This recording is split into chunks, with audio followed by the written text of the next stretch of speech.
My self Saurabh Kumar. I am student in diploma engineering GP Patna 7। तो आज हम लोग पढ़ने वाले हैं LVDT, जिसका फुल नेम होता है लीनियर वेरिएबल डिफरेंशियल ट्रांसफॉर्मर। तो तो आगे हम सब बढ़ते हैं।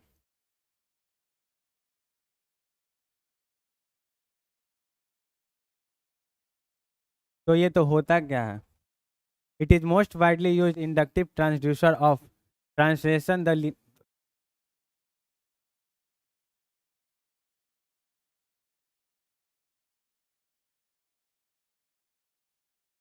ठीक है। It is most widely use inductive transducer of translating the linear motion into electrical signal. ये एक ऐसा डिवाइस होता है जो लीनियर मोशन को इलेक्ट्रिकल सिग्नल में कन्वर्ट करता है। तो सो आगे, this transducer converts mechanical displacement proportional to electrical energy signal. तो जो होता है मैकेनिकल मैकेनिकल के डायरेक्टली प्रोपोर्शनल होता है इलेक्ट्रिकल एनर्जी के। तो तो ये होता है मैकेनिकल मोशन के डायरेक्टली प्रोपोर्शनल होता है इलेक्ट्रिकल एनर्जी।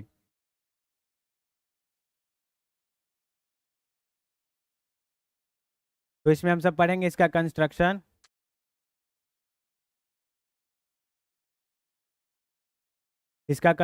पढ़ेंगे, एडवांटेज डिसएडवांटेज एंड इसका एप्लीकेशन। तो सो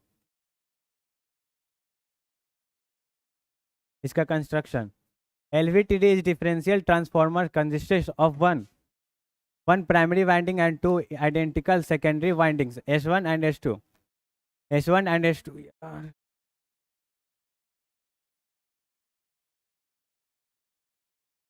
S1 and S2 identical secondary S1 and would over hello woven of non-magnetic and identical insulating material। तो ये इस प्रकार का कुछ होता है, जिसमें यहाँ पर एक प्राइमरी होता है, यहाँ पर सेकेंडरी, यहाँ पर भी सेकेंडरी, यहाँ पर ये ऐसे होता है, ये प्राइमरी होता है, ये S1 एंड S2। ये जो होता है सेकेंडरी वाइंडिंग, ये प्राइमरी वाइंडिंग होता है। The secondary winding S1 and S2 which have equal number of turns. जो इसका नंबर ऑफ टर्म्स है, इसका नंबर ऑफ टर्म्स इक्वल होता है, are arranged concentrically and placed either side of primary winding a soft iron core. इसके बीच में एक सॉफ्ट आयरन कोर लगा हुआ होता है एंड इसके बीच में एक आर्म भी लगा होता है जिससे हम टेम्परेचर मापते हैं। तो the attachment of the sensing element which displaced is to be measured. इससे हम लोग इसका डिस्प्लेसमेंट मेजर करते हैं।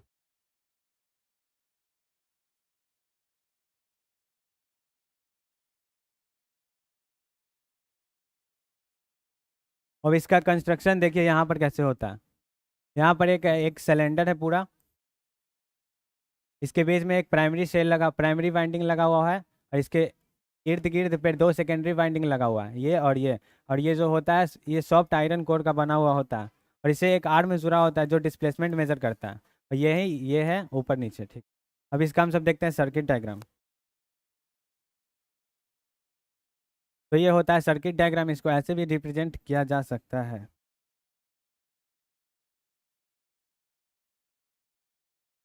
तो प्राइमरी सेल को ऐसे भी इंडिकेट कर सकते हैं, ये प्राइमरी सेल हो गया, यहाँ पर ये आमीटर लगा हुआ है, ये फॉर्मेटिंग कोड का बना होता है, ये आयरन कोर, और ये सेकेंडरी सेल है S1 एंड ये इसके बीच में हमें आउटपुट मिलता है, ठीक है।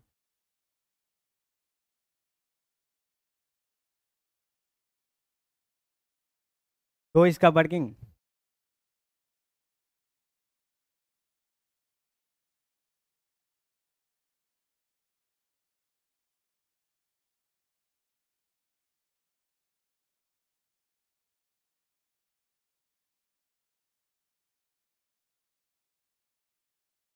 तो इसका working, the primary winding LVTD is supplied with the AC। जो ये था प्राइमरी सेल, इसमें हम AC सप्लाई देते हैं, AC supply to produce alternating magnetic flux. जो ये कोर लगा हुआ होता है, इससे इसमें एक मैग्नेटिक फ्लक्स जनरेट होने लगता है। तो core which is turn link with the secondary winding S1 and S2। तो यहाँ पर S1 और S2 था, इसके बीच में एक EMF जनरेट हो जाता है, इसका ES1 एंड इसमें EMF जनरेट होता है जो ES2 होता है। तो ये लिखा हुआ हो गया, the EMF produce in secondary winding ES1, जैसा कि हमने कहा, एंड S2 पे S2 सेकेंडरी वाइंडिंग में ES2 सेकेंडरी वाइंडिंग हो जाता है। तो इसका जो टोटल होता है टोटल वोल्टेज होता है ई नोट इक्वल्स ES1 माइनस में ES2 होता है। ठीक है, तो आगे इसका 3 केस होता है।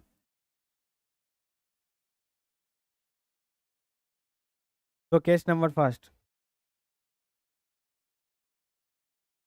3 cases in LVDT are below, जैसा कि नीचे है।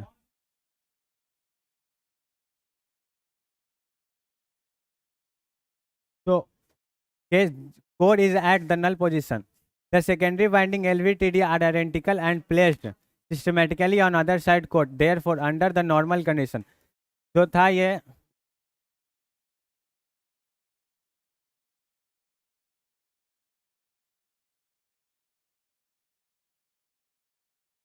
अगर ये नॉर्मल कंडीशन में है तो S1 और S2 इक्वल्स हो जाता है।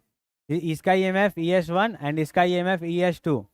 तो winding secondary S1 and S2, तो EMF और S1 के लिए EMF हो जाता है ES1 और S2 के लिए हो जाता है ES2।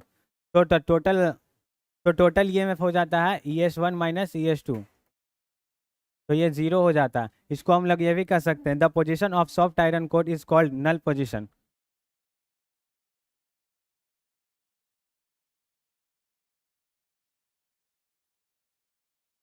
तो केस नंबर सेकेंड,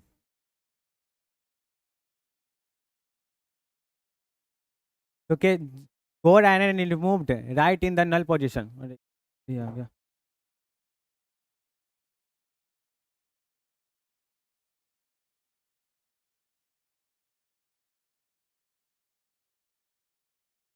तो case number 2, core is moved left on the null position. तो ये कोर था प्राइमरी S1 एंड S2।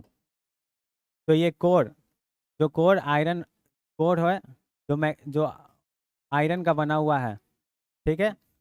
जब हम इसको लेफ्ट में मूव कराते हैं तो क्या होता है, देखिए, when core of LVDT move to the left the null position O, the flux linkage to secondary winding is S1 becomes more than the winding S2। जब हम इसको इधर तरफ मूव कराएंगे तो जो S1 का EMF हो जाएगा S2 से ज़्यादा हो जाएगा। तो इसलिए S1 का EMF of S1 ES1 greater than ES2, जैसा कि यहाँ पर देख सकते हैं। तो इसका EMF है इसका EMF इससे ज़्यादा हो गया, जो यहाँ पर लिखा हुआ है EMF ऑफ ES2, इसका EMF इससे छोटा हो जाएगा ES2 लेस देन ES1। तो total EMF of ES1 minus ES2, देखिए ये बड़ा ये छोटा है, तो हमेशा तो पॉजिटिव ही आएगा। इसलिए this means that output voltage is इनोट will be the phase shift. इसको फेज शिफ्ट भी कहा जा सकता है क्योंकि ये पॉजिटिव वैल्यू है। तो आप लोग समझ रहे हैं ना। अब केस नंबर थर्ड,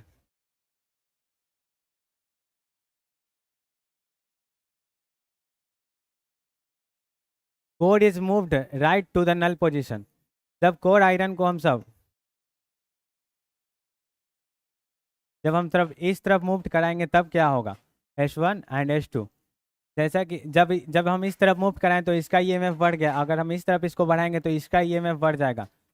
तो यही लिखा हुआ यहाँ पर देखिए, when core of LVDT is move to the right to the null position the flux linkage to secondary winding S2 becomes more than the winding of S2। इसका EMF S1 से ज़्यादा हो जाएगा। तो EMF of S1 ES1 greater than ES2 less than EMF of ES2 less than equal to ES1। तो E not equal to हमेशा minus value आएगा।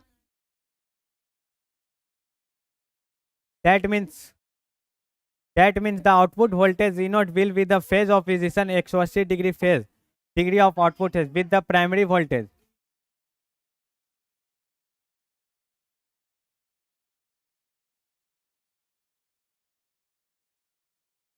नहीं, अभी और है, थोड़ा सा है, थोड़ा सा 2-3 पेज और है।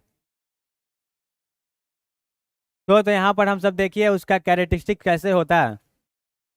ये है हमारा हॉलो सिलेंडर। जब हम यहाँ पर नॉर्मल कंडीशन में होता है ना, तो देखिए यहाँ पर कोई भी नई आउटपुट वोल्टेज होता है 0। यहाँ पर ये जब हम लोग लेफ्ट साइड कराते हैं तो ये हमारा एक फेज के साथ इस तरफ में होता है 0 डिग्री फेज। अगर हम राइट साइड कराते हैं तो इसका ये हो जाता है 180 डिग्री फेज के साथ। ठीक।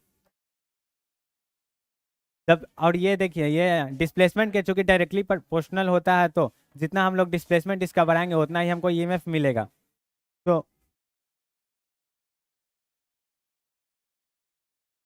तो advantage of LVDT.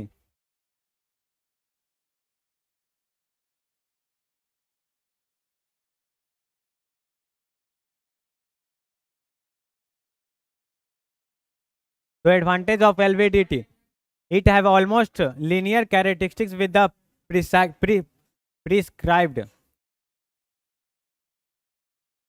prescribed range. जो ये होता है बहुत ही लीनियर होता है, क्योंकि इसका आउटपुट और इनपुट वोल्टेज ऐसे ही इसका ग्राफ होता है। आप लोग जानते ही होंगे लिनियरिटी का ग्राफ ऐसे ही होता है। तो second, it is a very sensitivity, ये बहुत ही सेंसिटिव एलिमेंट है। Its output is very high which even in some one the case eliminates the needed for amplification device. It can use high frequency up to 20 kilohertz. जो इसका use होता है 20 kilohertz से ज़्यादा होता है, ग्रेटर देन 20 किलोहर्ट्ज। इसका high frequency होता है 20 किलोहर्ट्ज से ज़्यादा के लिए मेजर कर।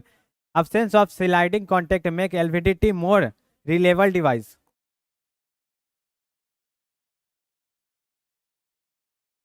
Disadvantage of LVDT,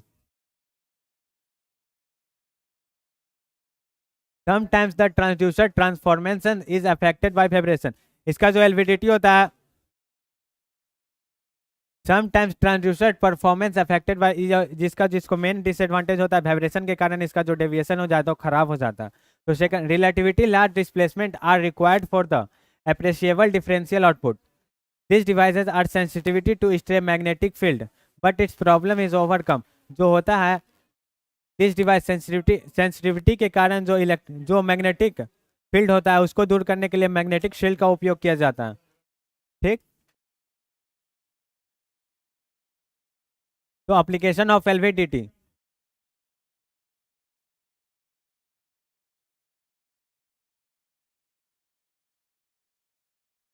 testing soil strength. इसका उपयोग हम सब सॉइल के टेस्टिंग में सॉइल स्ट्रेंथ के लिए करते हैं। रोबोटिक्स क्लीनर, जैसा कि आप लोग रोबोटिक्स जानते ही होंगे, रोबोटिक्स क्लीनर में हम लोग इसका उपयोग करते हैं। हाइड्रोलिक सिलेंडर में इसका इस्तेमाल, जो हाइड्रोलिक सिलेंडर का इस्तेमाल होता है, जो बाइक और कार के जो सिलेंडर होता है उसी को हाइड्रोलिक सिलेंडर कहते हैं। ब्रेन प्रूविंग मेडिकल, इसका उपयोग ब्रेन प्रूविंग मेडिकल में भी किया जाता है। तो लास्ट और final application of we can be use device for measure the force weight and pressure. इसका जो मेन यूज होता है फोर्स वेट एंड प्रेशर मापने के लिए होता है। तो so I hope you can also understand this topic. या so थैंक यू।